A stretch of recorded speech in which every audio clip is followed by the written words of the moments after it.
Christmas, everybody! Jesus H. Fuck! Look what Jesus did!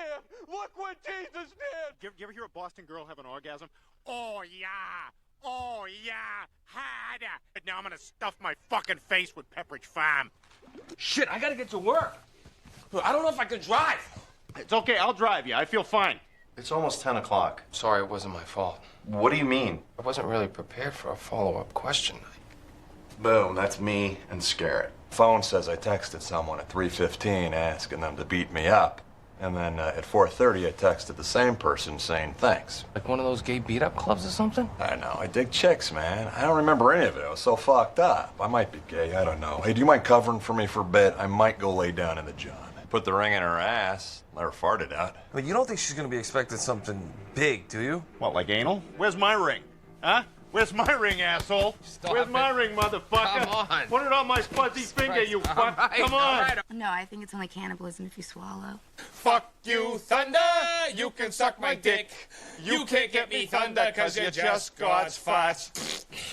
Is that my ringtone? Oh, yeah. What is it? Because it sounds negative. Oh, no, it's from the Notebook. The ladies and I were just watching Jack and Jill. It's just awful. It's unwatchable. But, you know, they're hookers, so it's fine. Somewhere out there are 4 terrible fathers I wish I could thank for this great night. In the corner, there is a shit! We were playing Truth or Dare, and Shireen's pretty ballsy. God, there are some fucked up fish out there. I went to New York once in 1981, and I just did not feel safe. No, I didn't get it! Tell me when you get it! Oh my god, I got some on my thumb! Hey, look, that was a tough night for all of us. Bring it in, you bastard. Come on. I love you! Oh, fuck.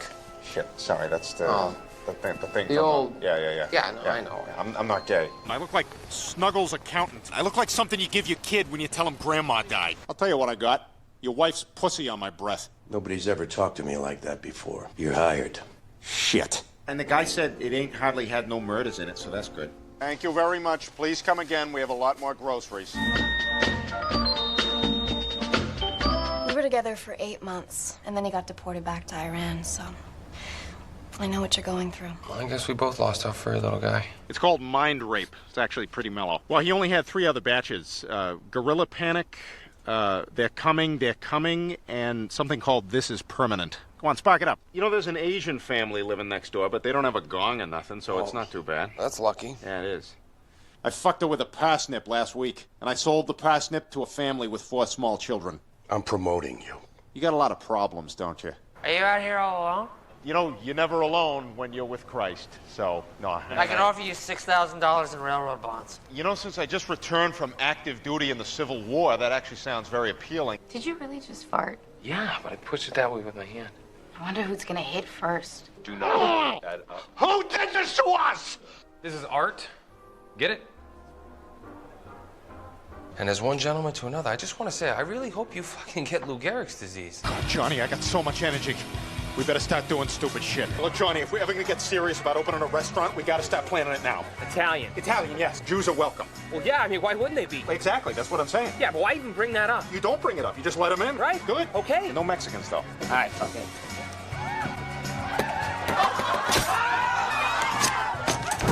You never should have trusted me. I'm on drugs. You're acting like a cock. You know that? I wish I'd just gotten a Teddy Ruxpin.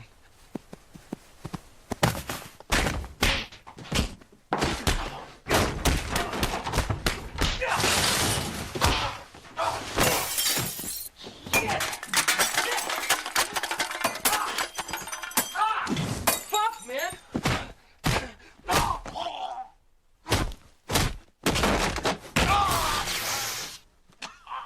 I love you. I love you too. Play chopsticks, you jazzy slut. Teddy! How you doing, you fuzzy little asshole? Actually, you weren't so bad for a guy with no penis. Yeah, you know, I've written so many angry letters to Hasbro about that. Finally. Michelob Ultra Tuscan Orange Grapefruit. My God, America is imploding. It's almost Robert's play hour. I'm guessing you guys don't have a PS3. I'm guessing you're more of a wooden horse with a wig kind of family. Your dad likes you to show good manners, right, Tubby McFatfuck? Do I need to wash my hands before I play this game? That's a weird fucking question. No, just start counting. Hey, no peeking now or you'll get kid cancer. You need a lift? Oh, I'm okay. I mean, if I get raped, it'd be my fault for what I'm wearing. I need the police right away. This guy took my teddy bear. But I can give you love and rocking horses. I think we're very far apart on this. Jesus, I look like the robot from Aliens. I'm alive, Johnny. Yeah, I mean, you know, when you sewed me up, you put some of the stuffing in the wrong places, so I'm a little fucked up. But will you take care of me forever and ever? Nah, I'm just kidding you. I thought it'd be funny if you thought I was fucking retarded. And by the united peoples of the planet Mongo, I now pronounce you man and wife. Thanks so much for coming. My daughter better be alive, you sick son of a bitch.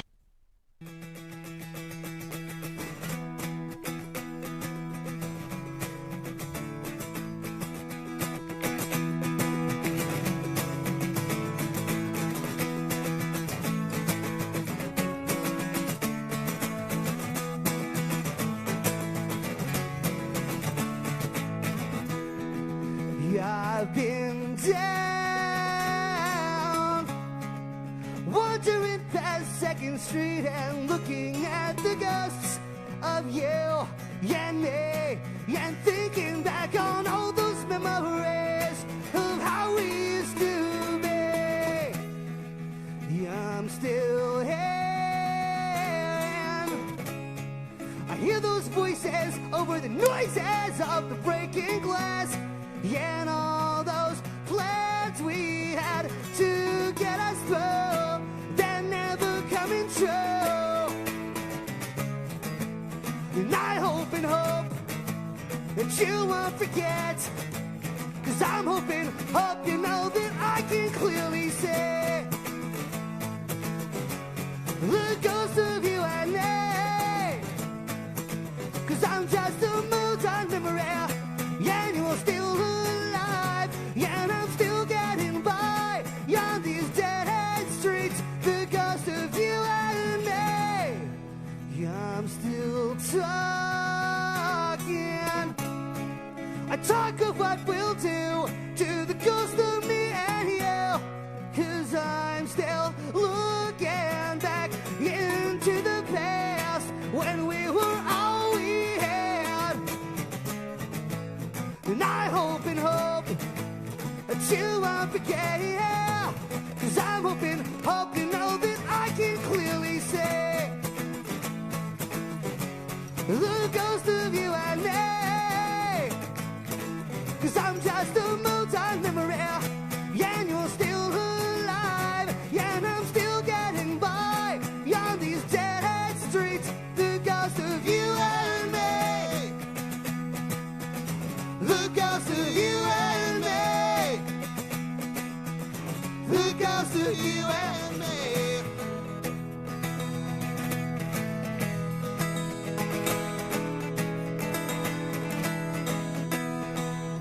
Hope you won't forget. Hope you know that I'll always regret those things I said. Hope you know that I can clearly say the ghost of you and me. 'Cause I'm just a mood-on memory, yeah, and you're still alive, yeah, and I'm still getting by on these dead-end streets. The ghost of you and me, the ghost of you and me, the ghost of you and me, the ghost of you and me, whoa, oh, oh, oh, you and me. Well, it's now that time. Nigga, I'ma go to work. Nigga, I'ma go to work. Nigga, I'ma go to work. Nigga, I'ma go to work. Nigga, I'ma go to work. Still game tight, nigga. Got it from my daddy, sensitive bag, nigga. Rolling in the Jag, I'm sitting in mad, nigga. Feel I'm talking to your boy, I'm spitting at that nigga, yeah. So tell me how you think it feel. Writing the verse in the cell. Walking through the valley in the shadow with the death, still flirting with the devil whenever thinking a meal. Feeling left out, hurt and neglected. Working with acceptance, I accept it. While back turned up, real reckless. I had an time to sit it down, straight checked it. Mask up with the hoodie on the low. Plugging with Spank Boogie from the gold. This is shy lines, nigga, so get out of line. Nigga, don't be looking, don't be eyeing down me and mine, nigga, yeah. Pride comes right before the destruction. Trust this, I'm prepared for the fall. Hit a stain, hit a lane, yeah, you only live once. Then we right back to the hood, and we tear down the mall. Rob your worker for work, get back work for your worker to work. Try me, get murked with the jerk. Show the dumb jerk that the gun worked and dispersed with the merch. Then we dirt with the urge. Welcome, welcome, welcome. It's a wonderful Monday afternoon. I got my good buddy Matt here. We're going to have some fun times going over what the true problem is going on right now. The true problem.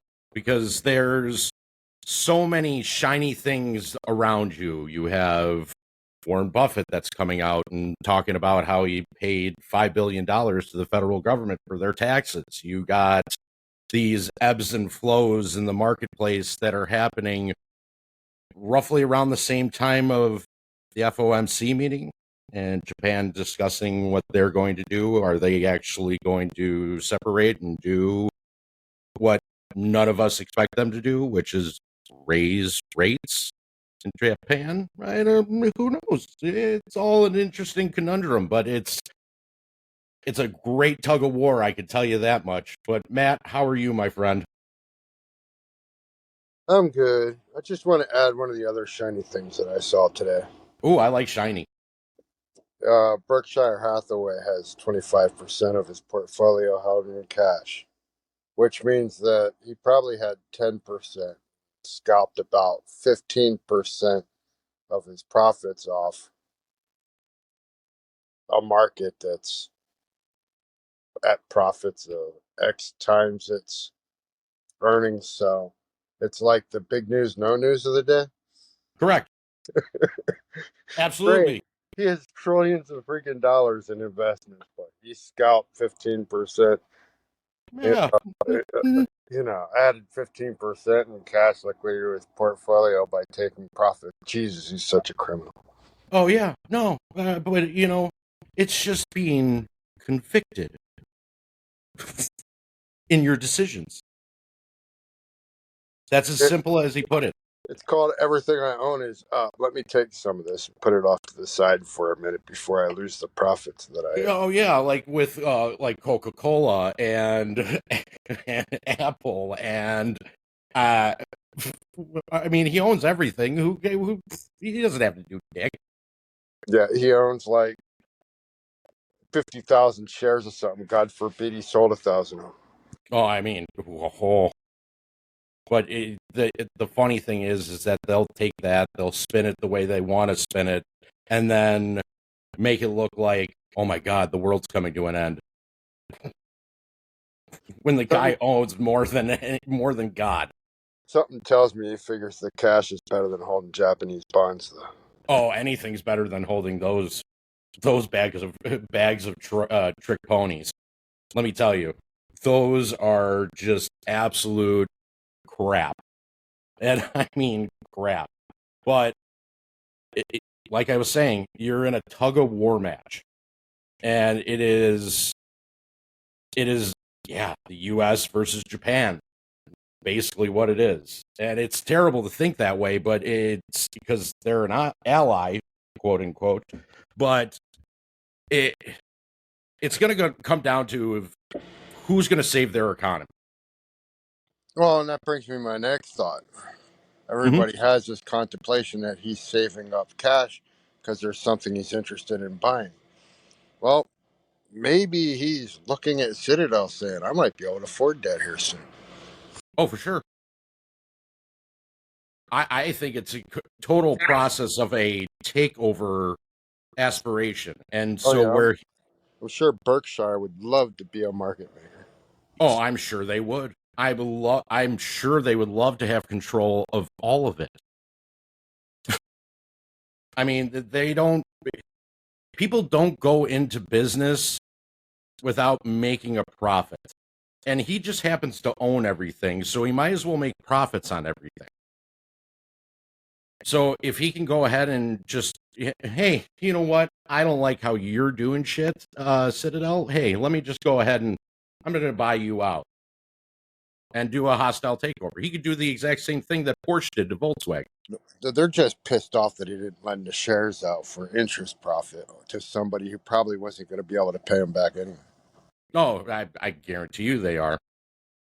But he doesn't play fair, and he doesn't need to because he's in the next position closest to God when it comes to the financial markets.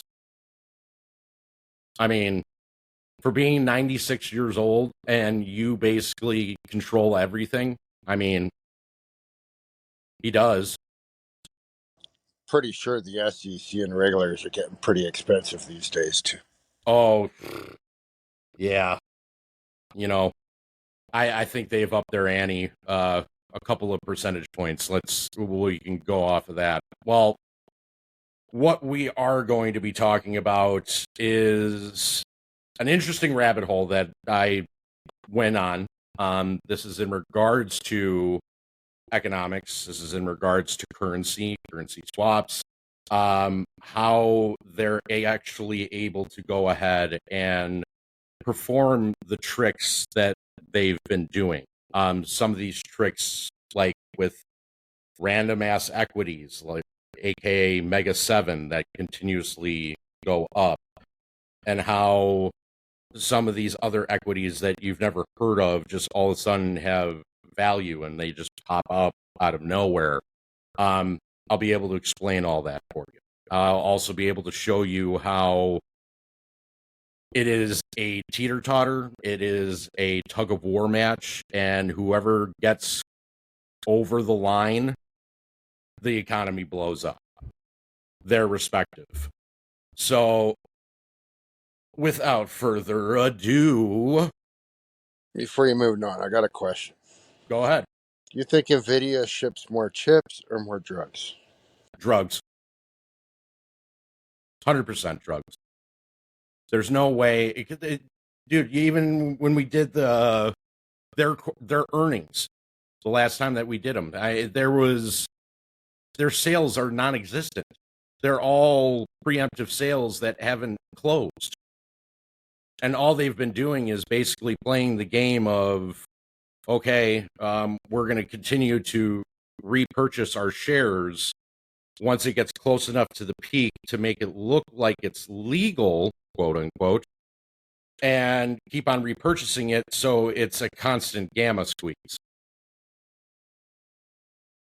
I mean, that's what they've been doing this entire time. I mean, Hershey got busted. So Hershey did. Hershey did, but I mean, I think the players that are involved in the NVIDIA thing are higher up the ladder, we should say.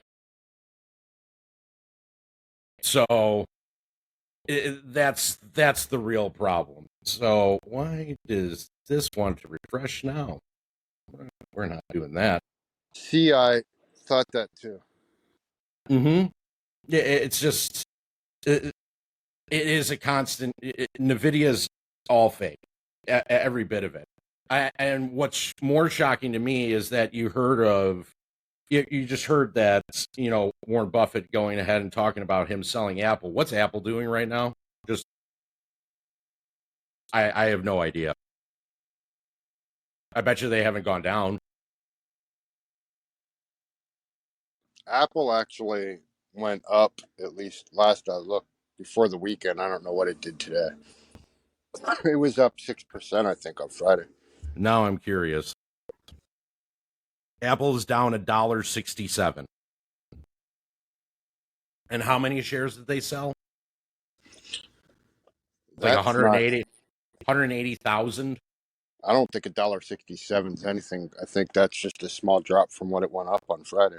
Yeah, exactly. And that's the entire point, is that it's all a fugazi. It's all made up. It's all bullshit. Plain and simple. So, without further ado, we're going to get into this. But before I do...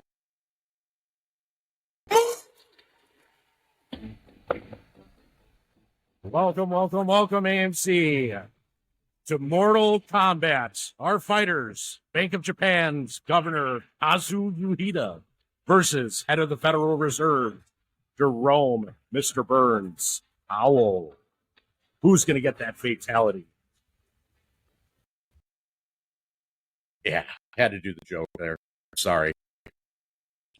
Now I can't do nothing but picture Janet Yellen standing in the corner holding a little stool chair for the round in. Let's get it on. I could totally picture her being. Do you remember Celebrity Deathmatch? Yeah. Yeah, let's get it on. I can picture Janet Yellen being that. Oh, that would be fantastic. To unravel. Course, you know, when they punch you, you gotta punch back. You gotta punch. Make sure you do it below the belt, too. To unravel the complexities of the Bank of Japan's balance sheet dynamics and its impact on global liquidity, we must first dive into the arcane world of central banking accounting, where the Bank of Japan steps into the foreign exchange FX arena.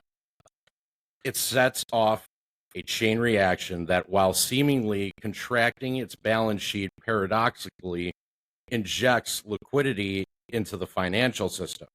Here's a step-by-step breakdown of the Bank of Japan's intervention process and its broader implications. Asset liquidation. The Bank of Japan begins by selling U.S. treasuries, converting these assets into U.S. dollars. Number 2, currency exchange. These USD are then sold in exchange for Japanese yen. Number 3, currency reabsorption. The acquired Japanese yen, now back in the Bank of Japan's coffers, are not counted as assets. Why? Because the Bank of Japan, by virtue of its authority, can create Japanese yen out of thin air. In accounting terms, a currency is essentially a credit from a central bank itself. It's not an asset. This maneuver, in essence, is a form of quantitative easing that has subtly unfolded. The recent Japanese yen intervention have released approximately 100 billion USD into the global financial system. Funds that were previously dormant. This occurs as the Japanese Ministry of Finance sells reserves to acquire USD, which are then exchanged for Japanese yen, effectively releasing those USD into the markets for financial players to utilize. Now, a fraction of this new liquidity may be lent out, but given the current climate of capital constraints and rising bankruptcies, we shouldn't expect a significant increase in lending activities. Instead, it's likely that the surge of liquidity will bolster the derivatives market. Banks and brokers can maintain a potentially expand their positions thanks to the inherent leverage within derivatives trading. Currently, the bulk of derivative activity is not in the credit sector. This is actually important for you to understand. So where the credit default swaps, volumes are minimal, but rather in the equity markets, which has more capacity to absorb and grow the substantial delta hedging already in place. Would that be IE?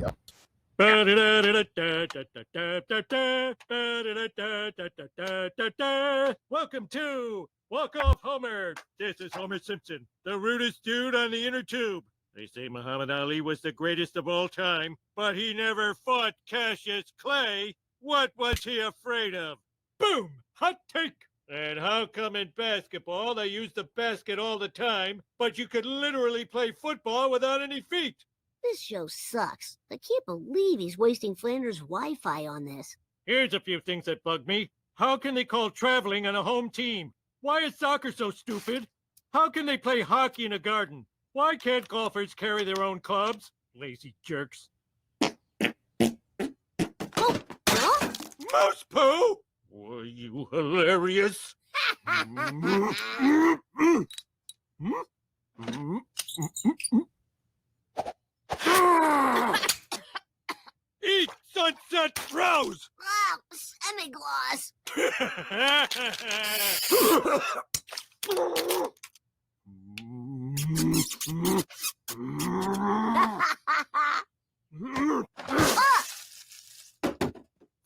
Seatbelt? Like that's gonna stop me. Huh? Oh, so cute! Ow! Ow! Ow, my face! My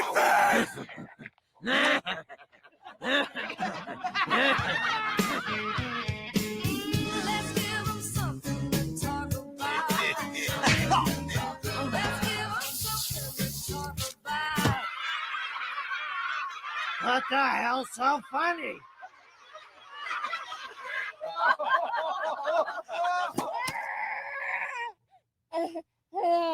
We must come together to lower our carbon debt. You're 100% right, Matt, with what you were saying. Sorry you got cut off by the video. No, it's all good. No, but you're 100% right. Yeah, and I'm pretty sure that they just lost a lot of that newfound liquidity today because some of the tickers I was looking at, the options were blowing up. Oh, I bet you that options chain is trending in a upward trajectory. GameStop especially today. Oh, that is correct. Even though that they're going to try and go ahead and put out articles today that's saying that it fell 12%. Yeah, on that scalp drop, then it bounced right back up. So they timed that article perfectly. Like, gee, I wonder if that was written ahead of time. Oh yeah. They had two articles in hand. Oh, which one's going to happen first? Oh, this one. 2%. That's exactly what they did. So, oh, come on, that's just how fast AI is. Oh yeah, this is true. Well, I have other opinions about AI, which we'll go over later. But does this mean a resurgence in stock market rallies in regions like the U.S. and Europe?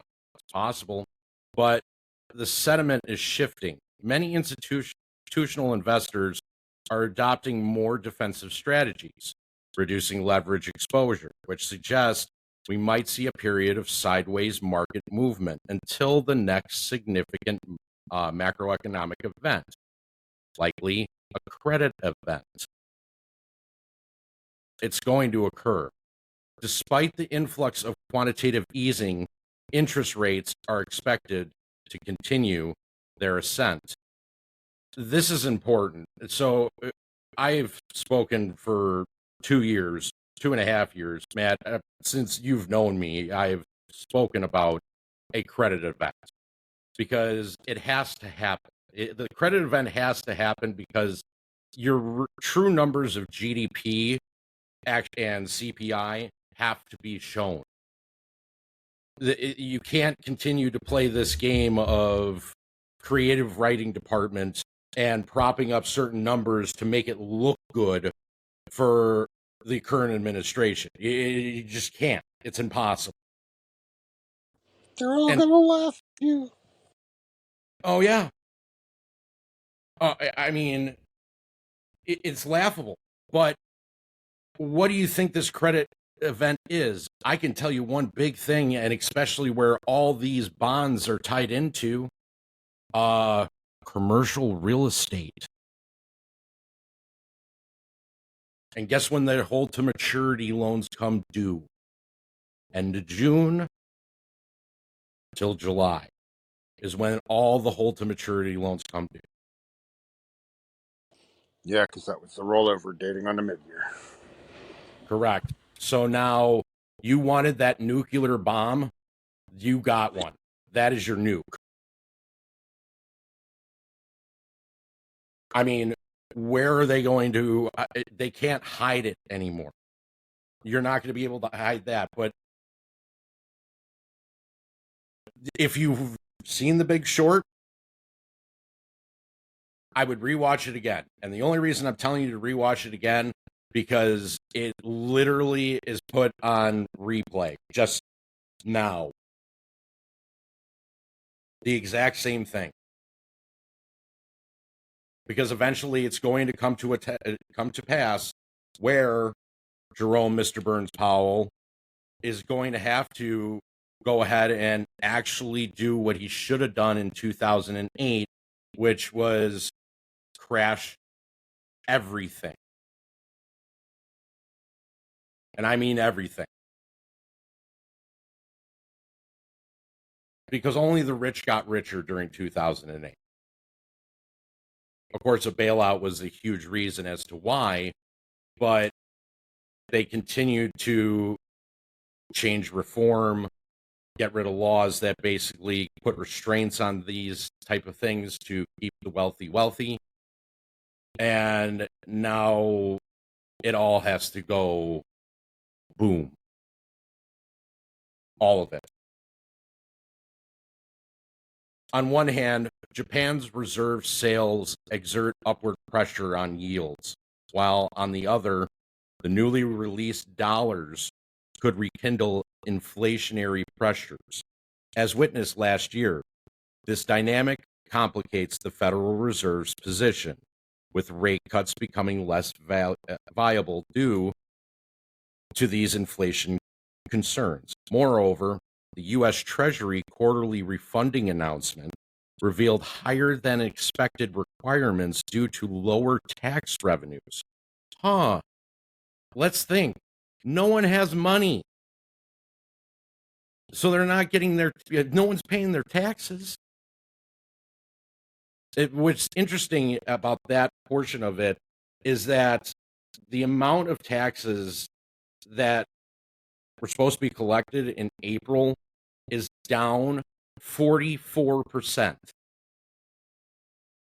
year over year.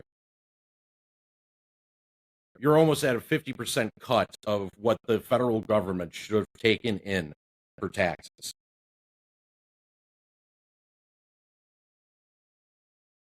Tell me that's not concerning, Matt. Yeah. I'm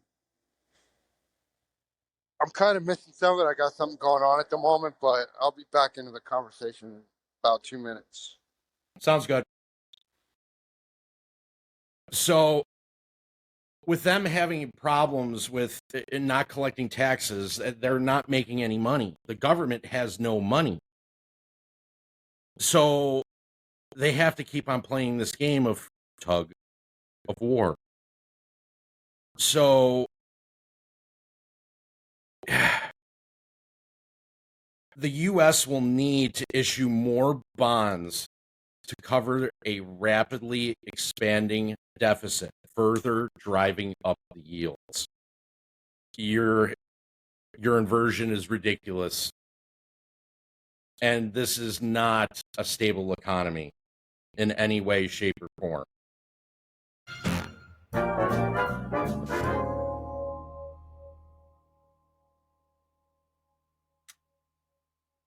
Meg, the boys need the room. Okay, 1 sec. Crap! Gene, they're coming! They're coming fast, Gene! Start recording, Gene! Chris, your mother and I divided all our stuff after a recent argument, and I came across something very special. The Nintendo NES. This is a day I've been waiting for 30 years, and now I get to share it with my son. Get ready for the greatest video game of all time, Donkey Kong. This game sucks! What are you talking about? What universe does this even take place in? Everything needs to take place in a universe! It's a warehouse with ladders where a monkey took a girl. What about the microtransactions that slowly bankrupt our family? Or the children slinging racist taunts into your earpiece? It has 2 buttons and I have to look down when I press them. Donkey Kong sucks. I could build the same game on our house. Donkey Kong house? Oh, Jerome Mr. Burns Powell, in the latest Federal Open Market Committee, the FOMC, announced a slowdown in quantitative tightening to 25 billion USD a month. However, this measure is unlikely to provide significant relief to the yield spectrum. As yields climb, the Japanese yen will face depreciating pressures, rendering Bank of Japan's interventions increasingly ineffective. It's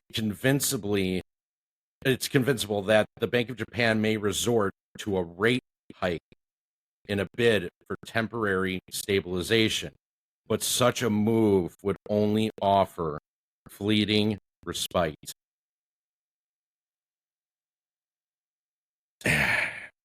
I don't know how much longer you can play this game of cat and mouse. This cat and mouse game is nothing but made from your political field. This is politics trying to get involved with economics. And at the same time, when you have the two sectors that are going ahead and trying to stick their hand in the cookie jar of the other sector, you get problems. And the problem is not going to be able to be covered up at all. Biden economics is not a real thing in any way, shape, or form. That's why you have stupid commercials like this.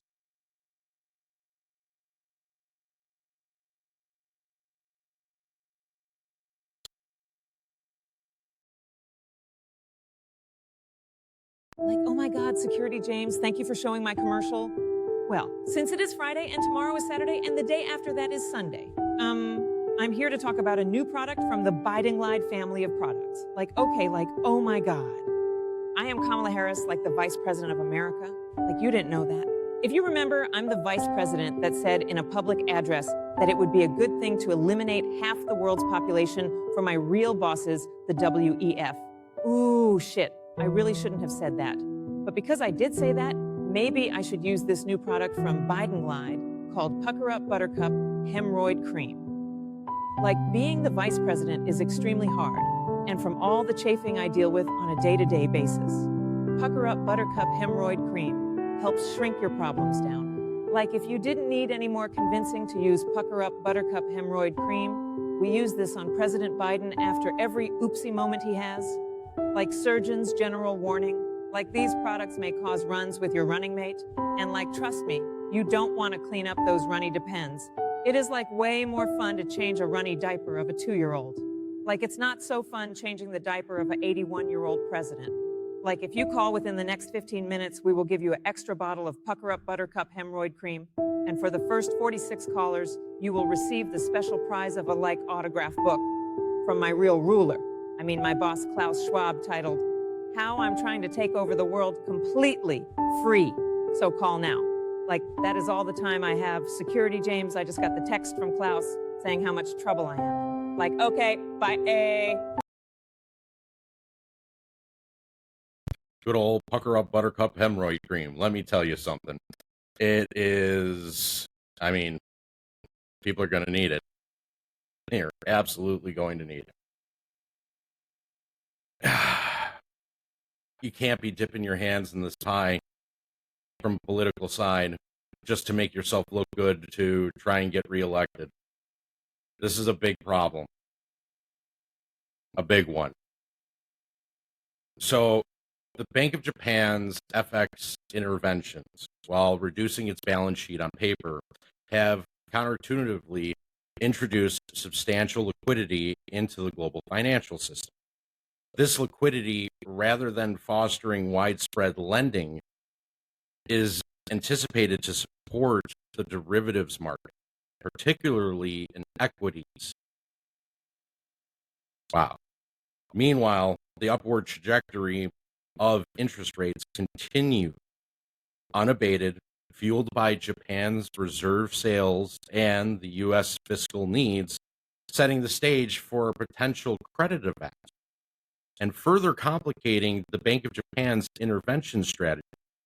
As we navigate these financial currents, it's crucial to remain vigilant and informed, understanding that each central bank maneuver has far-reaching and often unexpected consequences.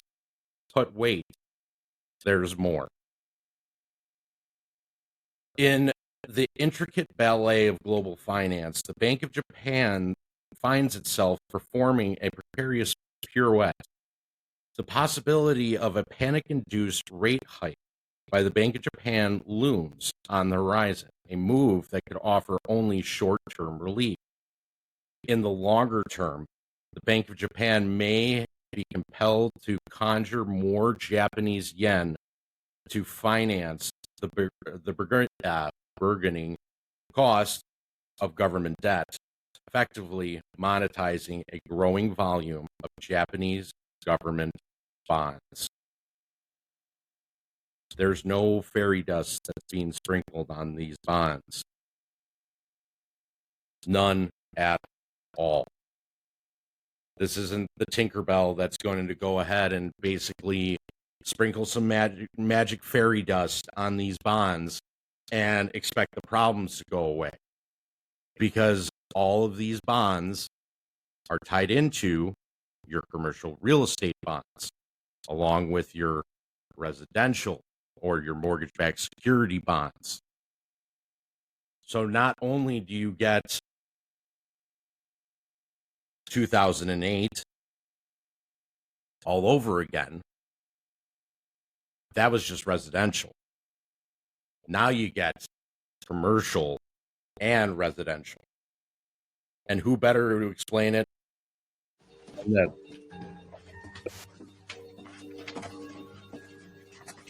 I don't give a shit. You tell Jeff and Goldman that I'm not transferring funds. This is bullshit.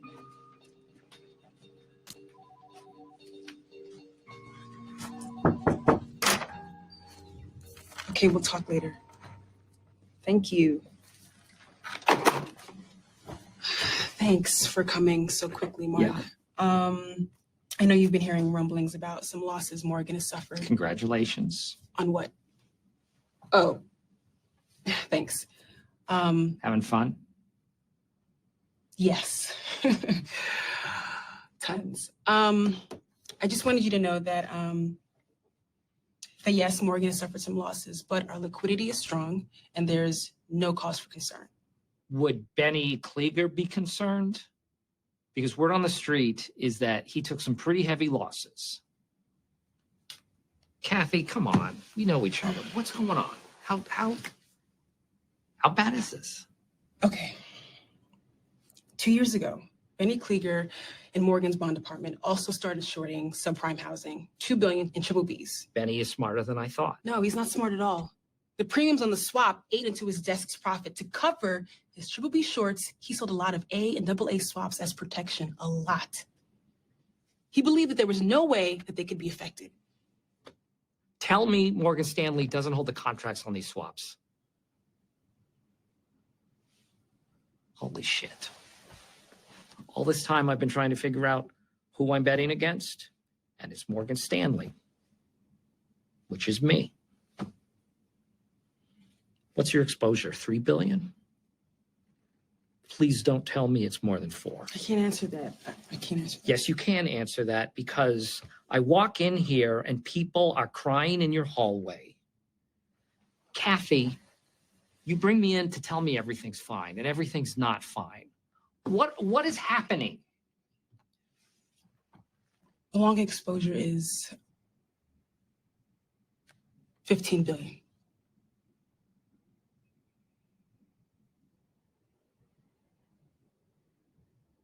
He kept saying defaults over 8% were impossible. Oh my God. That there would be 1 million homeless. Oh.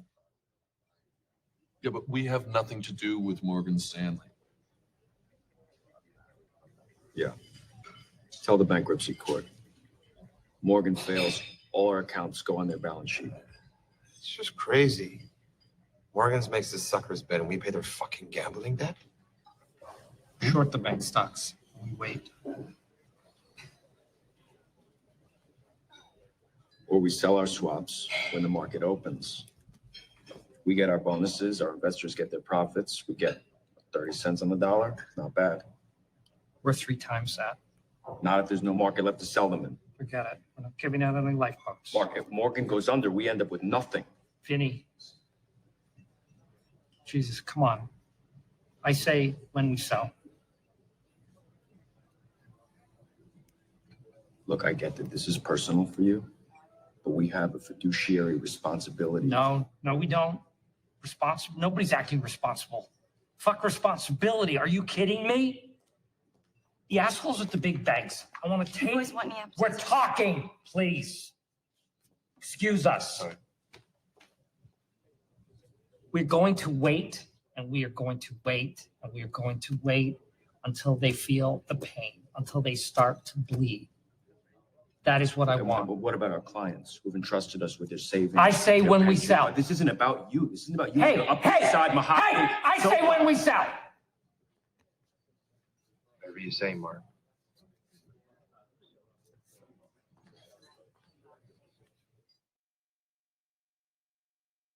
The part that makes that so important is, one, the swaps, two, the bonds that are tied into these swaps, now that are tied into currency swaps, that are now tied into the derivatives market, that basically gives you a whole circle of life that is the nuclear credit event. And when that nuclear credit event happens, how she was talking about how millions will be homeless. Well, I'm going to add on to that. Pensions, 401ks, IRAs, you name it. Anything that's held by a bank, which is pretty much everything, is gone. Vanished like a fart in the wind. Gone.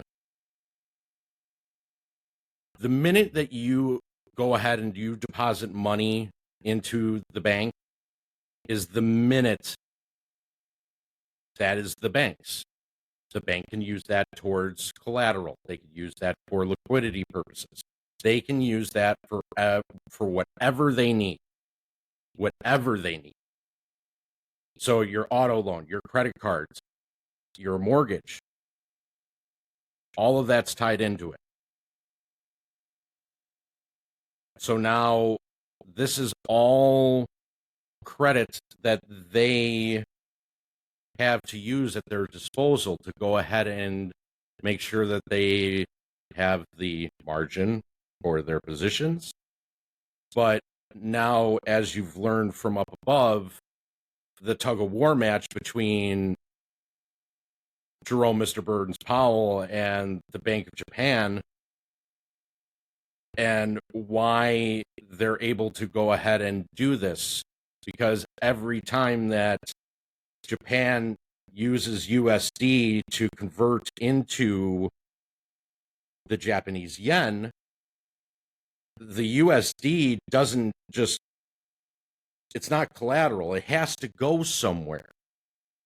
And where is that going? It's going into your equities. And this is how the global finance system is basically able to go ahead and continue to have their stocks being propped up to make it look like there's nothing wrong. And that's the scary part. Because this is why you get the new problem in the sky, which is let's have them focus on this transparency vote and get you all caught up in that. But listen, if the government wants to do something, they're going to do it. Why do you think they made a song called The Government Can? Because the government can tax the air that you breathe. They can tax the trees. They'll do whatever they want. Either you're going to get transparency or you're not. But does that mean anything towards us? The meme basket in its entirety? Honestly, no, it doesn't. And that's just being honest. Would I like transparency? Absolutely. But what's going to happen? Is it going to be the same song and dance that we've seen forever in these markets? Oh, Jamie Dimon, JP Morgan. Oh, you did something wrong. Oh, we're just going to fine you. Don't worry. You're just going to take your waiver and consent, pay me my fine. You're good. No problem. Oh, you were just shipping cocaine across the waters? Oh, yeah, no big deal. Oh, that's fine. Oh, you were tied into that Jeffrey Epstein debacle? Oh, here, let me just get on the phone call to, President Ice Cream. He'll fly down and go fire somebody.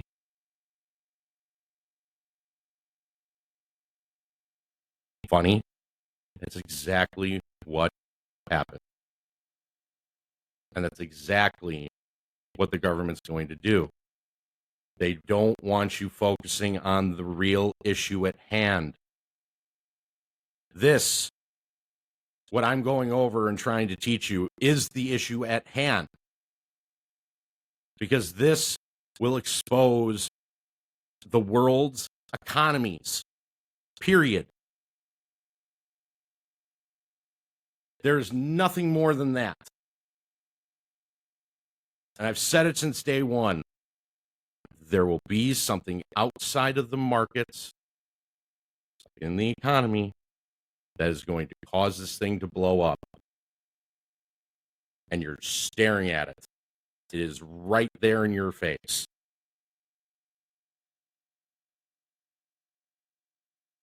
This is just a check-in for Matt. Matt, are you alive, Matt? I think he's still in doing grandpa mode, which is absolutely fine.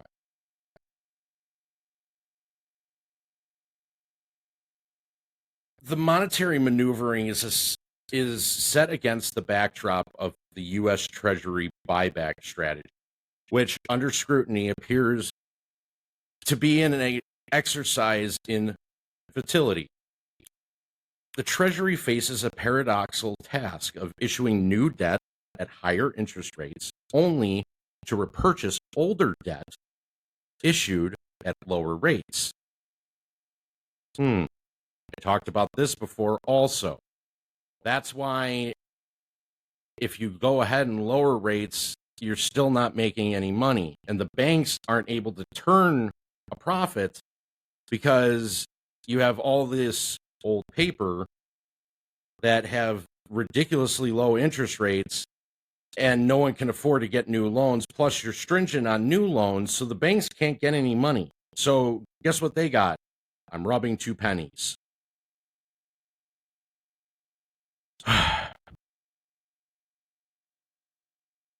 So only to repurchase older debt issued at lower rates, now trading below par value. The Fiscal Juggling Act is not merely a break-even endeavor. No, it amplifies the pressure on the U.S. Treasury yields due to the escalating cost of debt. Banks and investors facing potential capital losses may balk at the prospect of selling U.S. Treasuries from their hold to maturity portfolios at a loss, potentially dooming the buyback program from its inception. Like, if I needed a mic drop right there, like, boom. That was the perfect mic drop right there. Ironically, these developments may intensify the very scenario central banks have strived to avoid. Rising yields inherently increases the likelihood of a credit event, particularly as zombie companies, those barely able to cover their debt interest payments, scramble to refinance their obligations in the coming months. The financial landscape is rife with potential pitfalls. Amidst the unfolding drama, it wouldn't be surprising to see a portion of the Bank of Japan's recent quantitative easing infusion seep into the cryptocurrency market, fueling a final frenzy of FOMO, fear of missing out, before a cycle concludes. Looking ahead, the specter of 2008 financial crisis looms, suggesting a similar pre-election pressure cooker scenario. However, unlike the global financial crisis, central banks now grapple with bloated balance sheets, leaving them scant room to maneuver. The stage is set for a reckoning. A long overdue audit of years of imprudent monetary and fiscal policy. The question then arises, when will the Bank of Japan's balance sheet resume its expansion?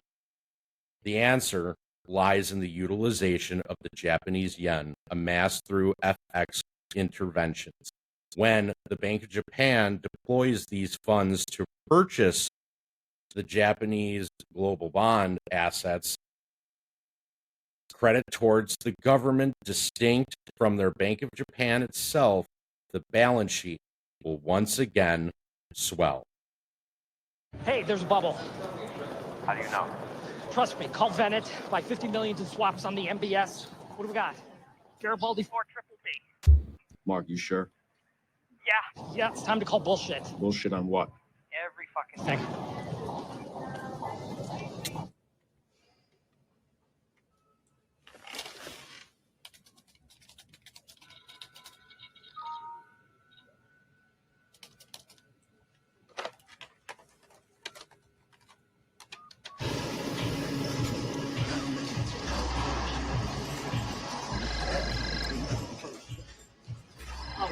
Real quick. Is this America's angriest hedge fund? All right, listen, I got one last question for you. How are you fucking us? There's a nice way to say that, Vinny. I'm serious. We'll buy your swaps, but only if you say how you're fucking us. I'm not fucking you, Vinny. I'm kissing you.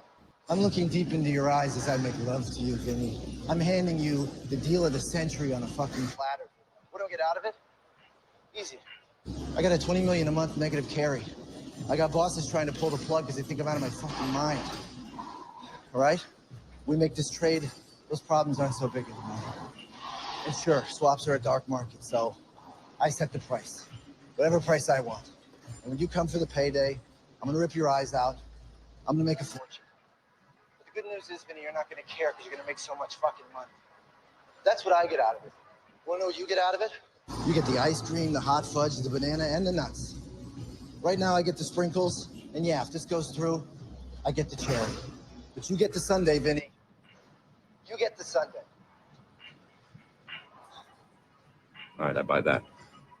Thank you. So what do you say? You want me to make you a market? Yeah, we'll take 50 million. Garibaldi 4 triple B. Sharpen your pencils, I'll get the paperwork ready. Fuck you too.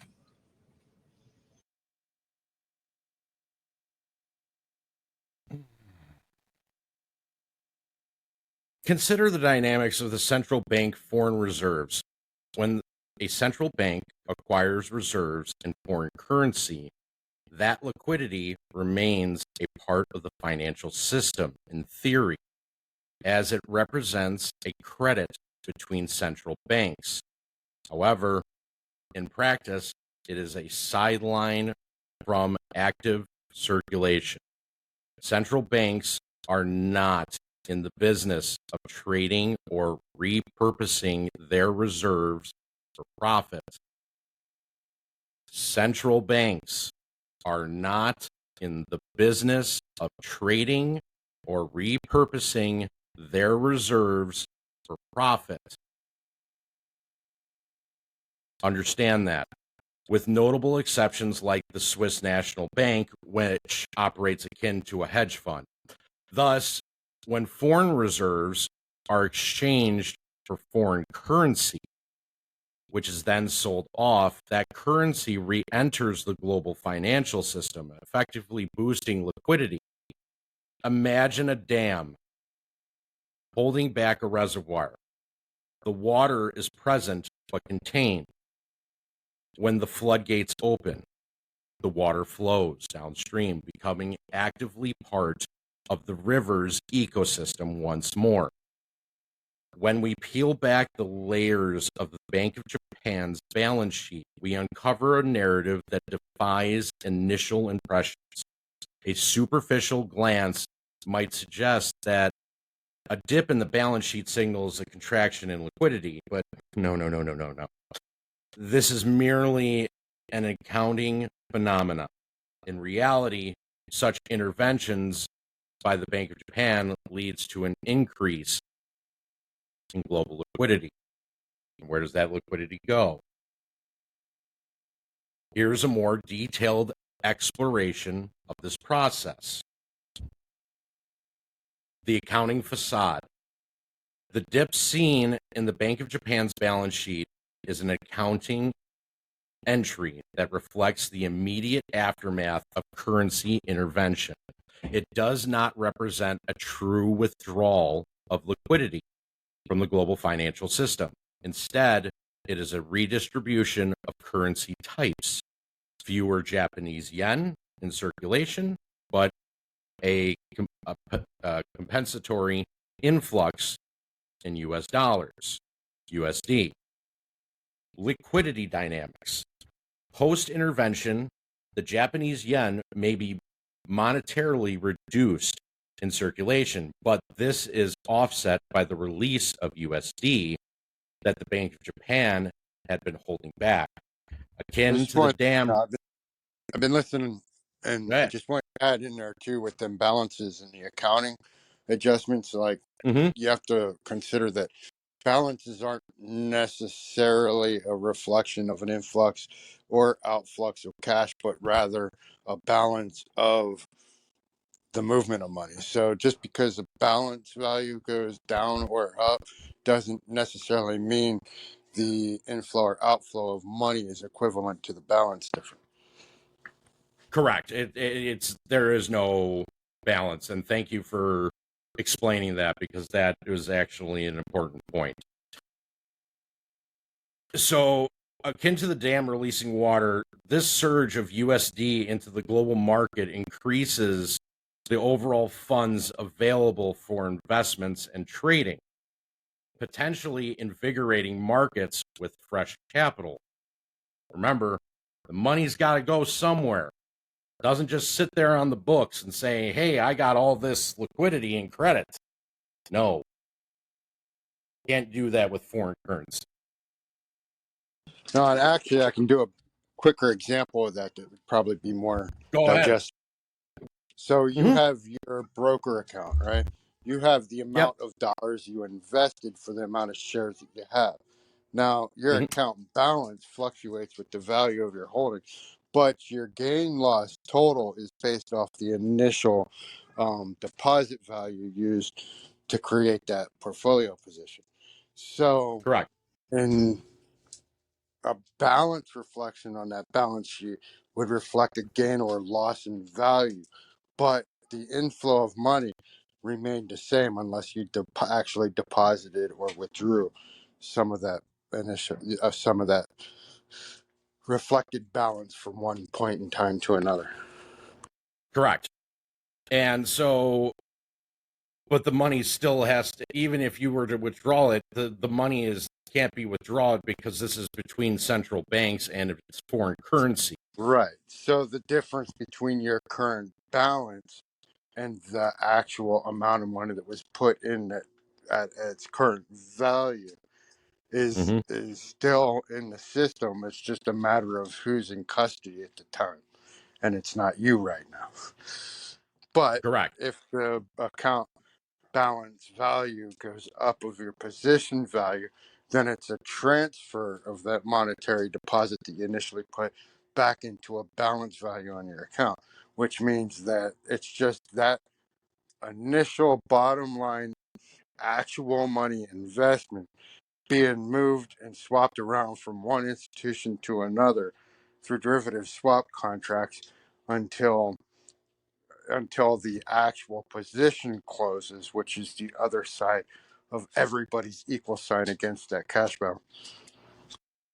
So in other words, it's still the mic drop and nuclear bomb because it's all tied into the hold to maturity with the commercial and real estate and residential real estate bonds. Right. You do the deposit, you buy the stock, the money gets moved out of your account, not the accounting value, because that's still reflected on your account balance, but the money itself gets transferred to hedge funds for payment for order flow, who moves that money to the market maker.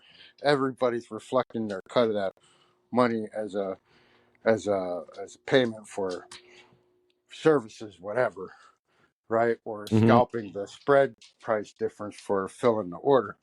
But in the end, you own the long side. So now, in order for them to sell you that share, they 10 out of 10 times probably they had to borrow it to sell it, and they're borrowing something that don't exist. So the DTC created it. Now they have to tear that up and make it non-existent again. The only way to make it non-existent is for you to sell your long, forcing the hedge fund to deliver that sell to the DTCC, where your sell matches their naked sell, and both sides that equal sign are fulfilled, and the contract can be ripped up. But it's a little more complicated than that, because now you have, the market maker swapping that value out for a 30% derivative equity swap contract, and then they're selling them contracts back and forth to each other, and you get this myriad of contract swap paperwork that works its way all the way up the chain in the debt bonds or treasuries. And because you could have, if you got just 3 million whatever apes in AMC, and you took all that value and somehow it all ended up in one place, you'd have enough collateral swap value of injected monetary value by investors to have enough value to swap for, say, a mortgage. Oh, yeah. And then that mortgage can be basketed with other mortgages, or they swap it into an index, and then the index would be optionized, or swapped it into a mirror token that was backed by an option that was swapped value for collateral, for Apple. Right? But I mean, all these things are swapped all over the place. That's why you have warehouses and warehouses of paperwork to back up every which way every single thing was traded. But it all comes down to that initial dollar deposit. But those warehouses were all burnt down. Gee, I wouldn't know why they would want that to happen. I'd have no idea, but it plays into that, what you were saying about the debt swaps and all that other stuff. It leads into this portion of the process, which is the efficiency of quantitative easing. The effectiveness of quantitative easing in stimulating stock markets and risk assets is a subject of debate. On one hand, we have the Federal Reserve USD-based quantitative easing, which injects the world's primary reserve currency into the financial ecosystem. On the other hand, there's the Bank of Japan, the Japanese yen-based quantitative easing, emanating from an economy with a debt-to-GDP ratio exceeding 260%. I mean, I don't know how. I mean, Japan's got to get away from the mistress of negative interest rates that they've been playing with for 30 years, and they need to call that relationship over. I don't know how they're still allowed to play the game. I mean, Matt, you're more wise than I am, but I don't think it's the alternative is, what choice do they have? They don't. They don't have a choice. That's the problem. So as long as there's an option, they're going to take the option, whatever risk the option is, because the option not to take on the risk is not an option. Boom. For them. Well, unfortunately, it all comes to a head, like everything in life. Eventually, it's going to come to its to its time. And that's where your hold to maturity loans come into play. Well, it's like, it's no different. And that aspect is, you know, November 2008, September, October, November. Everybody knew it wasn't good going into that, but nobody knew when, and everybody thought, you know, the same thing that they've been saying for, well, not so much this year, but last year going into this year. Oh, we're going to pull through and everything's going to be fine, and the market's more resilient and stronger, right? And but I mean, they were saying all the same thing, but one day everybody woke up and there wasn't an option. No, they didn't have any options left. Because if there was, they would have took it, but there was nothing left. It was time to pay the piper, and the piper wanted his money, and they didn't. There's only one way they had to get it, and that was to start unwinding and get and us give a bailout. One. It was basically I mean, us give a bailout. Mergers and bank consolidations, delistings, and all of that. Sure, I mean, it's helping kick the can, but one person off the hook is another person's obligation. The obligation didn't go nowhere; it just got moved. Correct. And it still has to be paid no matter how you look at it. So we're going to explain that. Actually, I'm going to show the conclusion of The Big Short because that says it perfectly. But the USD versus Japanese yen quantitative easing. The Fed USD based quantitative easing has a broad impact due to the dollar's global reserve status, potentially offering a more direct stimulus to global risk assets. Conversely, the Bank of Japan's Japanese yen-based quantitative easing emerges from the economy heavily laden with debt, which may raise concerns about sustainability and effectiveness. And then there's the global impact. Ultimately, the type of quantitative easing that is more effective in pumping stocks and global risk assets may depend on various factors, including the currency role in international trade, the underlying economic condition, and investor sentiment. While the Fed's quantitative easing might have more immediate and pronounced effect due to USD dominance, the Bank of Japan's effort cannot be discounted, especially considering the size of the interconnectedness of Japan's economy with the rest of the world. Mark, you there? Mark. Paulson and Bernanke just left the White House.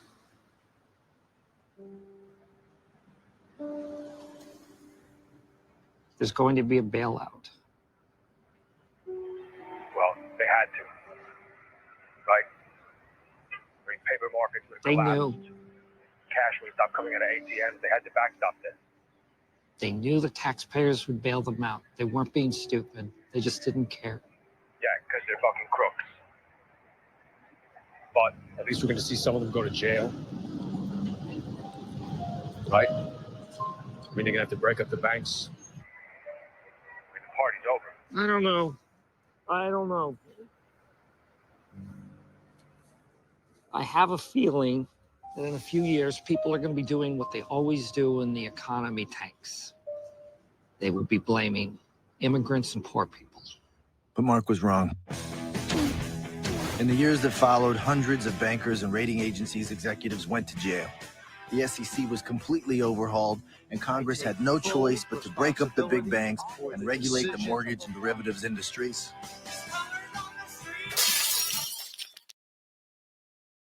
Just kidding.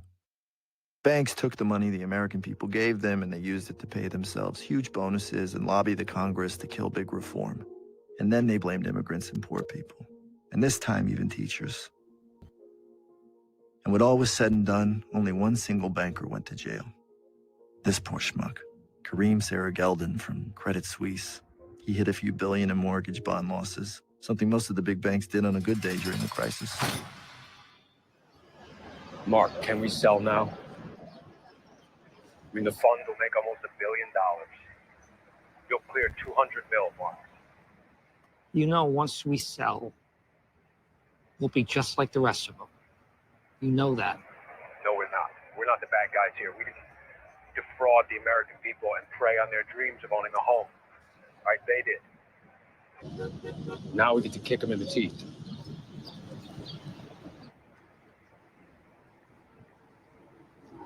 $1 billion. That's right. But we got to close out our position or it could be zero. I mean, it's now or never, Mark.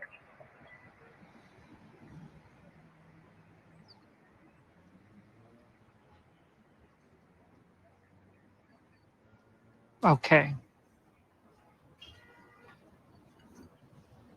Sell it all.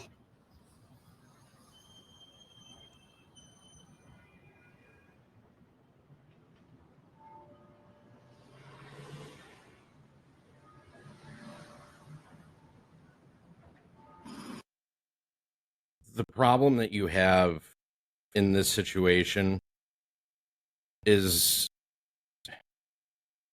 it's everything. I mean, literally, it's not just one specific sector that's literally going to ignite this fire. It is everything. From your bonds to your stocks to your banks, your commercial real estate, residential real estate, credit cards. Yeah, insurance. It's all in this nuclear bomb that's going to hit. There's something that just come to mind when you were naming all the sectors is how they try to individualize what's going on into its own little self-created situation, and how one's not completely attached to the other. Oh, of course. So, like, when I said insurance, I thought, it's interesting because as of right now, they're trying to convince you that the Mega 7 has nothing to do with the 500, or the 500 has nothing to do with crypto, or insurance companies in Florida and their rates have everything to do with weather and nothing to do with the one insurance company that's authorized to sell insurance through Same government. thing with California. And yeah, so I mean, they try to convince you that they're not tied together, and that every sector has its problem, but every sector actually has its problem because of the compounding factor that each has on the other. Correct. 100%. Each one of them, they were trying to say that their own separate sector, but it's not, because they've all been rehypothecated in the same basket. Everything that you put into a bank, they are able to use. Every loan that you get, every credit card, it's all in one basket. Part of why it's been able to go on for so long is that when you have a diversified liability in a system that moves money as fast as, with our technical age, it can, when you have a failure in one leg of that collateralized obligation, it's easy to move money from one leg, say from the big 7 tech, to the insurance companies to fix that current crisis. And then, okay, that's okay. Now what's the commercial mortgage? Well, let's move it out of the insurance now and swap it back into the mortgage because that needs a crutch right. But all that is just a band-aid on a gangrene. Dam. It just keeps spreading and getting bigger and bigger. And well, we can only move this much money when you this much. Well, that's where the Fed steps in, quote unquote, bail-ins, cash flow into to all the industries as a whole, because it's all one giant basket, and then it gets disseminated in the sector that are in crisis that need it at the time. And then that money never really comes out. It just gets moved, recycled, moved, and swapped, and moved. And so they're like, well, this is strong right now, but this is weak. No, the whole fucking basket's weak and getting weaker and weaker and weaker. And you're going to get to a point to where there's, like I said, there's no amount of money that can pay the piper across a mass industry that's obligated to both the liability and the lack of liquidity as a combined unit. Agreed. 100%. That's why in the grand theater of global economics, Japan and the United States stand on a precipice of uncertainty. Their economic maestros conducting symphonies of monetary policy that reverberate through the markets with every batten's wave. The Bank of Japan and the Federal Reserve find themselves in a delicate dance where each step taken, be it a stride or a stumble, elicits a mirror response across the ocean, sending ripples through the stock and bond markets of their counterparts. The Bank of Japan's balance sheet, with its recent contraction, is not a harbinger of doom, but a strategic maneuver in the global ballet. It's a redistribution of financial forces that could inject vitality into the markets. Yet, the effectiveness of quantitative easing remains the topic of heated debate, with the USD and Japanese yen each playing their critical roles in a intricate passe des deux. As these economic titans navigate the uncharted waters of domestic challenges, their actions are not isolated. A rate cut here, a stimulus package there. Each decision is a thread pulled in the fabric of the global economy, with the potential to unravel or reinforce the intricate weave that binds us all. In the moment of collective breath holding, we must remember that hope endures. The path forward may be shrouded in mist, but it is there, waiting to be discovered. As we stand at the crossroads of potential and peril, let us take solace in the words of Helen Keller. Optimism is the faith that leads to achievement. Nothing can be done without hope and confidence. Let this be our guiding light, a beacon of optimism to carry us through the storms. For in the end, it is not the certainty of our steps that define us, but the resilience which we walk the path of the unknown. There is no certainty in any of this. You're basically going to come to a point where it's just you're going to wake up one day and you're going to see the S&P just fell, 1,500 points. Just like that. Snap of a finger. When you woke up that one day in 2008, in November, you saw 900 points. The minute you woke up. Chickens with heads cut off were running around Wall Street. They had no idea what the fuck to do. No idea.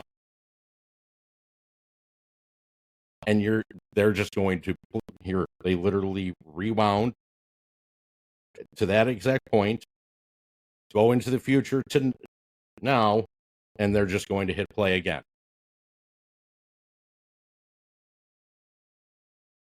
This time, you can't give them a bailout. That's the only difference. Because if they get a bailout, then they win.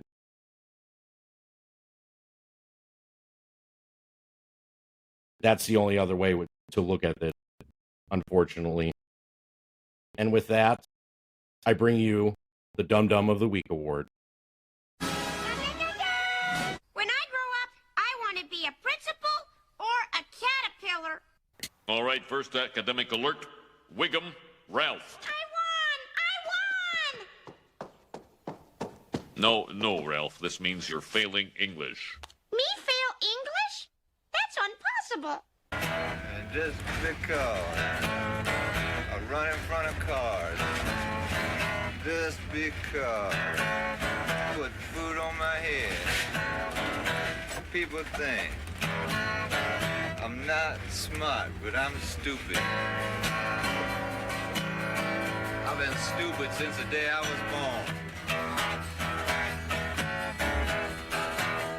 Yeah, I'm a dumbass, baby. I'm stupid. Right on. And the Dum Dum of the Week award goes... I mean, the excitement of the Dum Dum of the Week. Oh, wow. Look at that. We got a crowd here, Matt. But the Dum Dum of the Week award goes to the Atlanta Falcons for fucking up the entire draft and drafting a quarterback when you just signed Kirk Cousins to a 3-year deal, a completely guaranteed contract, but you're going to draft a backup. Somebody that's more injury prone than him. I'm still scratching my head on that one, but when your defense is the worst defense in the league, with the worst sack numbers over the last 3 seasons, and instead of you getting a pass rusher to try and help you with that, you draft a quarterback. That probably could have been drafted in the second round. Can I back up their decision with this point? Sure, when go you're ahead. the worst defense in the league, the quarterback's going to get an awful lot of time on the field. You might need a backup quarterback.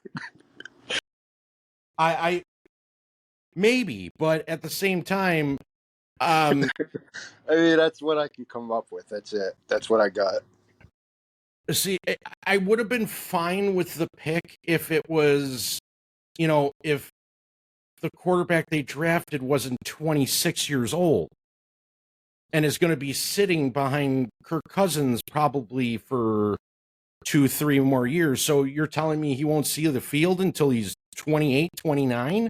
Come on. As much as Kirk Cousins is going to have to be on the field, he might last 5 games. I mean, he is coming back from a torn Achilles. I get that. But, I mean, the quarterback that they drafted still is, he lost 3 years, all for injuries. And that's why he had to transfer to Washington from Indiana. I don't see the logic. When you're trying to improve your overall team, you go out and you spend money on Kirk Cousins, which is a guaranteed contract, just to draft a quarterback? I don't see the improvement there, but hey, what do I know? Still, the Dum Dum of the Week award goes to the Atlanta Falcons. But I'm happy that it happened. I was able to get my draft pick out of it. And my team also won the draft. Oh, I thought of another thought. Go ahead. How much under the cable did the rest of the division kick in together to have them not take their guy from the draft? That's a really good question. One that I'll probably never know the answer for, just because the Maybe NFC the South coach is a knew he joke. was on his last year and was just like, you know what, I'm gonna get a payday. Oh And then no, I'll they figure out actually got from there. he's a rookie head coach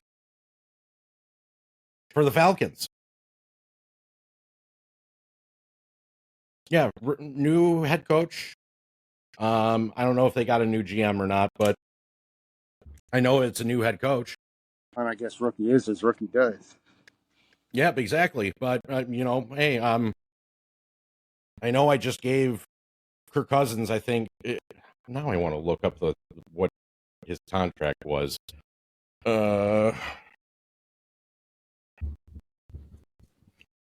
Cousins, Falcon.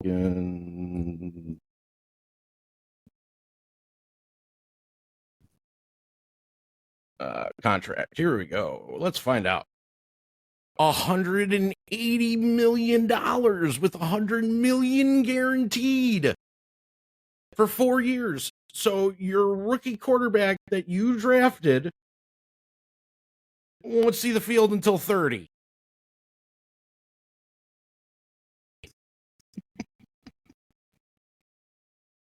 Wow, that just cemented the Dum Dum of the Week award right then and there.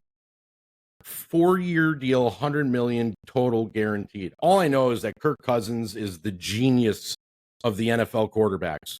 And period. Throughout history, there is no smarter businessman in the NFL than Kirk Cousins. I can promise you that. He got a ridiculous contract being a rookie. And his rookie contract, he was franchised twice in 2 separate years and made like another like 75 million guaranteed off of that. Then goes to the Vikings, gets 2 contracts out of them, fully guaranteed. And then just got 100 million fully guaranteed. And with a total value of 180 million. Guy is a goddamn genius. Talking about playing a game. That's how you play the game. So I know I've been out for, about like 10 days. And one of the reasons was I was awfully sick. I had food poisoning. And from having chicken parm of all things, but yeah, had a really bad fever, but it got me to actually working on some things that I think were going to be a benefit for the AMC Ape Cage, and also to the meme stock basket family, and I'm previewing, because I've been working on this for a while now, and I'm going to be making the finishing touches to this here in the next couple of days. Welcome to the AMC Ape Cage website,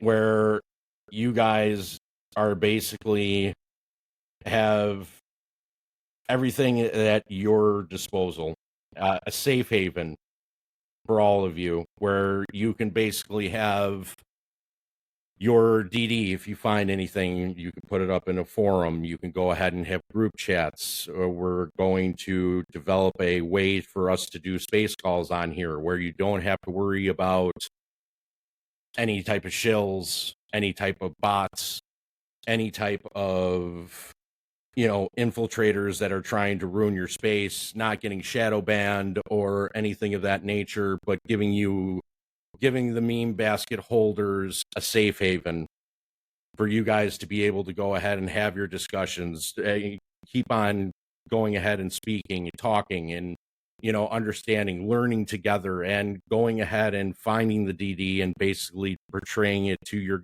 respective communities.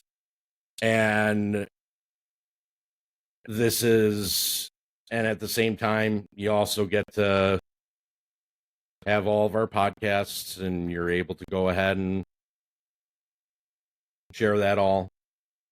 You also get the videos, public forums, and soon to have our own space call section.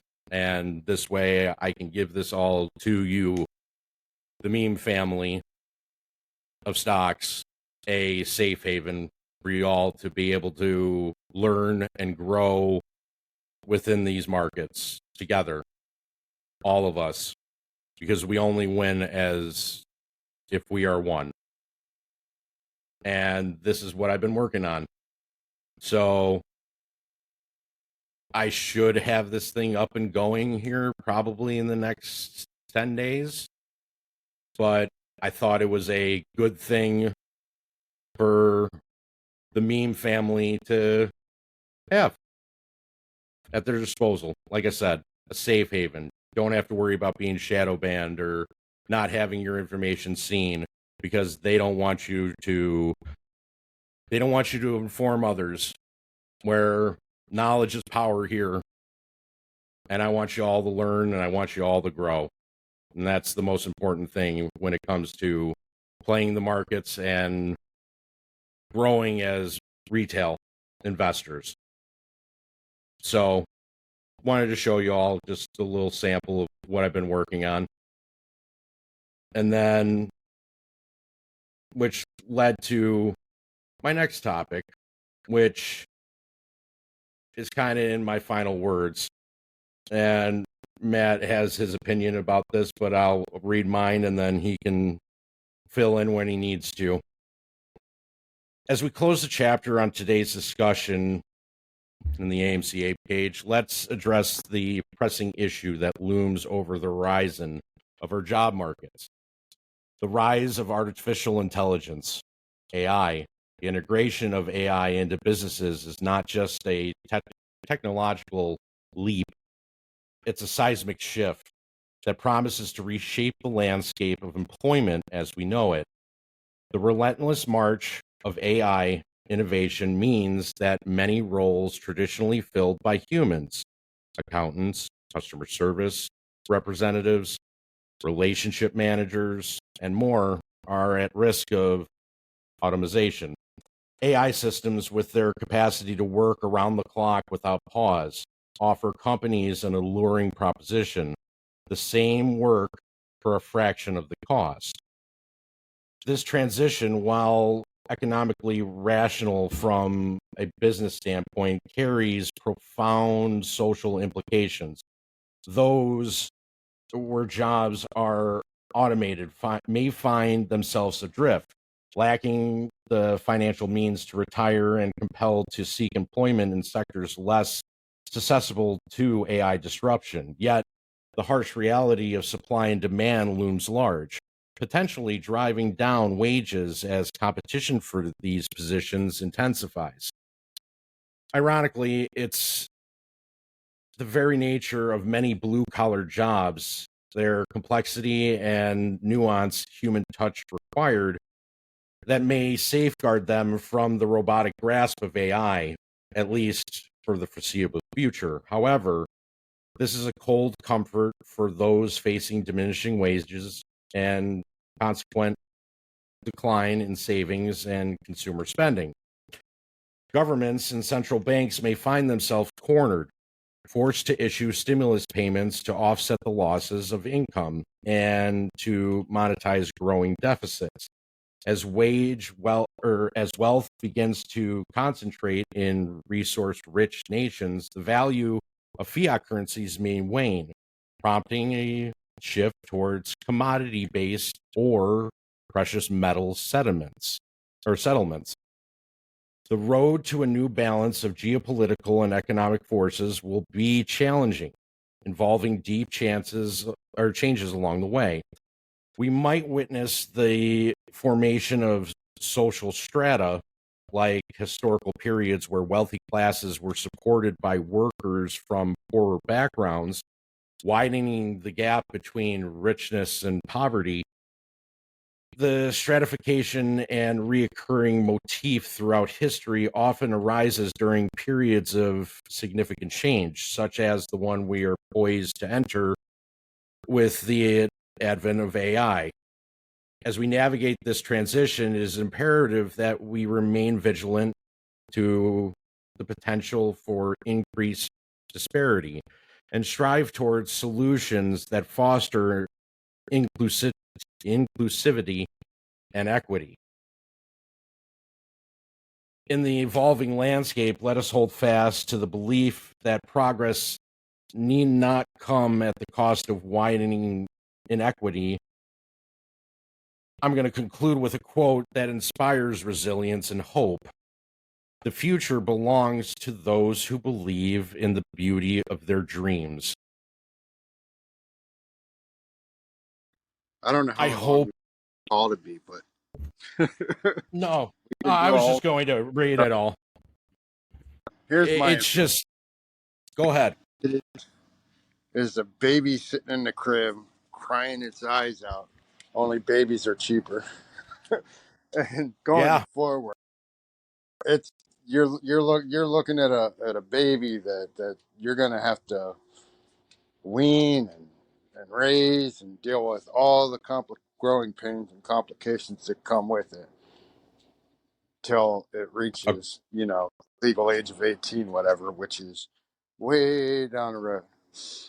Its value is perceivable, but it's way over cost for its current utility. And you can see that just in reading an AI generated article. And though they've made some progress, I mean, it's been 3 years and they still can't get the definition behind words right in their use. Or the narrative is the exact opposite of the cause and effect of the narrative that they're trying to spin. And at first, I thought it was shills, and then we realized no, it's just AI stupid. Yeah. If you think, all right, from the job market perspective, all right, AI, we already got robotic automation, all that stuff. Now, AI from a social standpoint, classes, teachers, online, stuff like that. Yeah, you could do whole classes. But if you think like some things that get cheaper as they age, this isn't going to be one of them. And when I say it's not going to get cheaper and it's in its infancy and it's already that expensive in an industry that's going to be rift with liquidity issues going forward, the affordability to actually utilize anything that's beneficial from a business standpoint at this point is not monetarily responsible in the given financial times, especially the forward outlook. So is there utility and use for it? Yes. Is the price going to come down? No. Can 90% of the industry even afford to take the risk to reward prospect through its growing pains? No. And even less going forward. So, but yeah, AI is sitting at a multiple of what per earnings and what debt are they sitting on? They want to talk about AMC. But anyhow. Yeah. Let's just, we can just look at NVIDIA. Yeah. We'll just pass you over to NVIDIA. Well, I mean, and I always look at it as the EV vehicle is the precursor to me to AI. Mm-hmm. Because I agree. They depend on the same things. They depend on the metals, they depend on the minerals, they depend on the chip manufacturing, they depend on where you're sourcing that from, and the supply versus the demand. Now, as the demand goes down, the price can only go up, and it's already too expensive for what it is. So when I say precursor vehicles, all right, battery companies, how are they doing these days?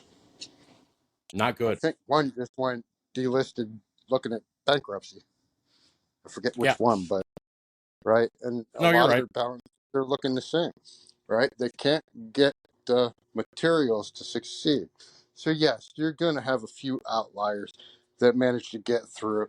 that are going to manage to supply the minimal demand that's going to be out there for the minimal supply that they're at exuberant price, which is exactly why I say only the best are going to survive, because only the best can afford it, and only a few suppliers are going to survive because the demand's not going to be there to have multi-competition suppliers to a minimal market of buyers. With Do you know what this reminds me of, Matt? Utility from a financial standpoint going forward for actual fiscal responsible utility of it. And that's my spiel. Do you know what this reminds me of? Terminator. Literally, the movie Terminator. Hey, we're going to give birth to AI, and then AI realizes that we're the dum-dums, and we're just going to take over the world. I mean, isn't that exactly what the Terminator movies were about? Yeah. And like I said, there's a lot of both responsibility and, other, like I said, the growing pains of the development of that and the affordability. So yes, eventually. It's like a fat guy at a buffet who gorged himself on something and realized that wasn't very smart. When he goes to get up and realizes he can't little walk. mint. Sir, can I give you a tasty little mint? He's in the bathroom with even more regret. I don't even think he's in the bathroom at that point. You're looking at Mighty Python's The Meaning of Life, and the waiter going, "Sir, it's just a teensy little mint." And he's just barfing in the bucket. Oh my God. But I also think a lot of the narrative behind it is spun because it is the collateral asset value that's waged against this financial war, so they can't afford not to back it. Oh yeah, they've left them. They are in a rock and a hard place. Because that's the only reason I can think that the government's still spending exponential amount of tax cut and dollars supporting these sectors. For what? In this situation, for what? To keep the Ponzi, that's what they're doing. Because they can't have the fucking value be wrapped out of the collateral of the obligation against the short theft. Correct. Well, it's the Ponzi. It's the same Ponzi. That's all it is. It's a continuous game, and it's going to continue until, as we both said, you're going to wake up and a nuclear bomb hits and the financial markets are gone. It's interesting that you used that terminology, because I was thinking I was going to also add that there's a lot of geopolitical implications within these sectors that they're clowning. With their pumped up evaluations and collateralized value of. So I don't know how much of it is a combination. I think it's a combination of both obligation, liability, liquidity, and I think it's geopolitical from sourcing and sidekick business and a stripping of National Geographic located assets of. So you can't go into a country and take over all of its assets if the assets aren't worth the value that it's going to cost to go in and steal them. True. But I also think that it's all because of this guy right here. Hold on. Thank you for having me, security. Are you having a rough time with the economy I created? Well, Biden Economics and their new product, Inflation Comfort Cream, can help you glide into that tight spot. Make sure you use before looking at charts. Surgeon General warning. Product may cause large brown spots in undies. Make sure you wipe thoroughly, otherwise I'm going to smell it. Ibida badu badi. Where's my cone? I want to scratch and sniff it. There's your geopolitical. Yep. Yep. There's I think your people geopolitical right don't there. have a long enough memory frame to realize that these chips and all this crap that they're pushing now for their alternative use in both AI and, electric vehicles. But I mean, they've already been making and building and using these chips, thousands of chips in a fucking car, in your fridge, in your washer, in your dryer, in your fucking printers, and everything you buy now has these fucking chips in it. And it wasn't that long ago you could go buy a brand new fridge for $500-600. It wasn't even less long ago you'd get a brand new fridge for $1,000-1,200. Now, Or you just have your guy Jimmy down the street come and fix your fridge. For $100. Mini fridge, yeah. Or you could do it yourself. Yeah, exactly. Which now took me 3.5 hours to defrost my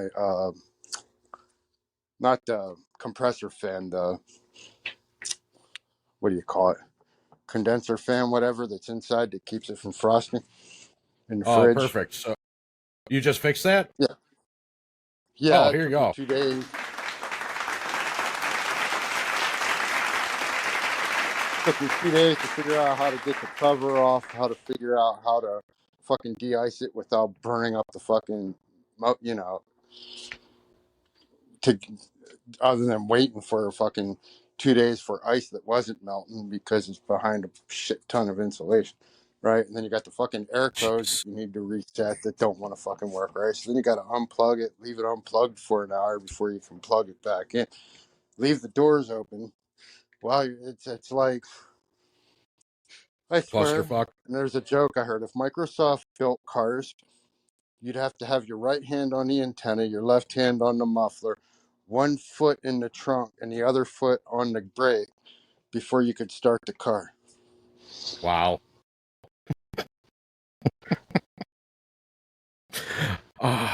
It's funny because it's true. Everything is so complicated when everything used to be so simple. And the fucked up part is the fucking fridges. You used to, like when I grew up, you could have a fridge for 30 years. Mm-hmm. Not even have a problem. Every once in a while, unplug it, get your little fucking paint chipper, fucking spackle knife out, and chip the fucking ice out of it. An hour later, you were done. You were good for another 3 years. And the thing with now, you're paying $3,000 for a fridge that's full of fucking computer chips that last you start having problems at 5 years. If it still works at all, by the time the warranty runs out, you're lucky. Or if it completely breaks, if you have the warranty. If you do have the warranty, some reason it's always 2 months not after covered. the warranty runs out that it gets, or it's not covered, like programmed in or something. I mean, it's not. I'm sorry. I'm sorry, sir. Unfortunately, that portion of the problem that you're having is not covered under the warranty.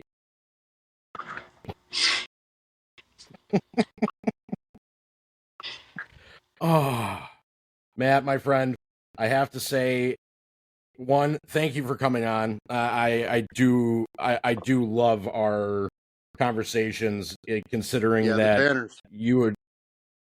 Yeah, we get the message out, and it's impactful, it's truthful, and people actually learn from it.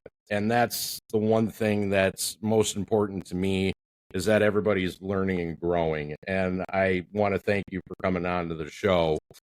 The next show that I am going to be doing, I'm going to give you guys kind of a sneak peek into it, but it is how the U.S. is destroying young people's future. And I found it very interesting, and I'm going to be able to show you guys basically a timeline from how, since 2008, how we've just been, because of the debt that we've absorbed throughout these years, that there's no way that our kids' kids are going to ever be able to live. And that's the scary part. That's the scary part in all of this. So with that, I thank you all for coming. I thank you all for learning. And I leave you with the ending of the show.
Another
You guys have a wonderful rest of the week, and I will see you all very, very shortly.